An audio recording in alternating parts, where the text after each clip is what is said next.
اعوذ باللہ من الشیطان الرجیم بسم اللہ الرحمن الرحیم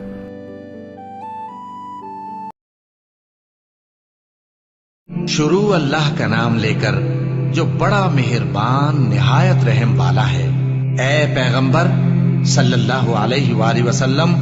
کہہ دو کہ اے کافرو، جن بتوں کو تم پوجتے ہو ان کو میں نہیں پوجتا، اور جس معبود کی میں عبادت کرتا ہوں اس کی تم عبادت نہیں کرتے،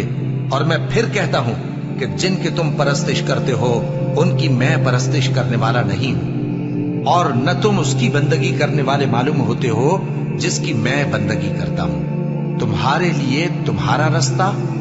میرے لیے میرا رستہ۔